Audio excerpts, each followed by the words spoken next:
이스라엘 백성들이 출애굽하여 자유인이 되었을 때 출애굽 19장에 보면 하나님은 모세를 통하여 이스라엘 백성들이 너희가 이제 나의 백성이 되어서 살아갈 것인지 그렇지 않을 것인지를 결정하고 너희가 하나님의 백성으로 살 것이면 나와 언약을 맺자 하시며 시내산에 올라오라고 하십니다. 이처럼 지금 이 산상설교는 모세가 하나님의 백성으로 살아가는 하나님의 법을 받은 것처럼 예수님께서 바로 그 하나님 나라의 백성의 법과 질서를 우리에게 주신 것입니다. 즉, 이 산상설교는 하나님 나라의 백성이라면 마땅히 지켜야 할 그 삶의 질서요, 규칙이요, 법이라는 것입니다. 따라서 우리가 하나님의 백성이라 자처하면서도 하나님의 법인 이 산상설교의 말씀을 지키지 않는다면 스스로 하나님의 백성임을 부인하는 것입니다. 이처럼 하나님 나라의 백성은 마땅히 그 하나님 나라의 법을 지켜야 하는 것입니다. 무엇보다도 산상설교는 하나님의 백성이지만 이 세상을 살아가고 있는 우리들에게 주신 축복의 말씀입니다. 그래서 그 시작부터 팔복으로 시작하고 있습니다. 따라서 사랑하는 성도 여러분, 우리는 이제 살펴보게 될 이 산상설교의 말씀을 깊이 깨닫고 확신하며 그것을 행하여야 합니다.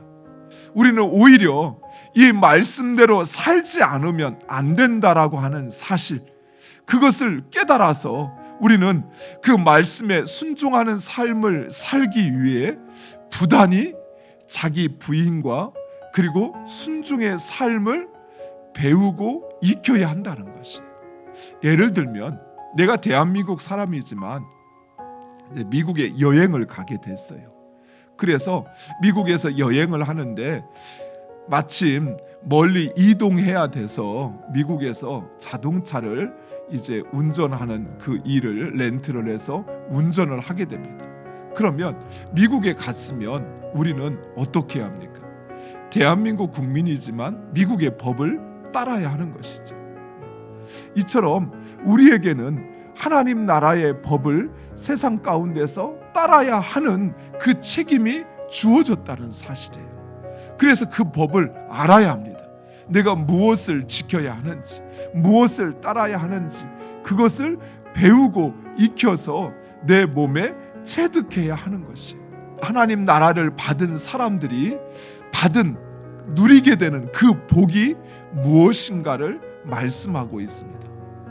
팔복을 잘못 이해해서 이 팔복을 마치 복을 얻기 위한 조건인 것처럼 이해하기도 하는데, 그래서 심령이 가난해야 되고, 그래서 애통해야 되고, 그래서 긍휼히 여겨야 되고, 그래서 화평케 하는 자가 되어야 복을 받을 수 있다라고 생각하는데, 오히려 팔복은 역으로 하나님 나라의 백성된 자들에게 주어진 복이 무엇인가 하는 것을 말하고 있는 것입니다. 즉, 복을 얻기 위해서 애통하는 것이 아니라 하나님 나라의 백성은 세상에서 애통하는 삶을 살 수밖에 없다라는 것입니다. 그리고 하나님은 바로 그 애통하는 자들을 위로해 주신다라고 말씀합니다.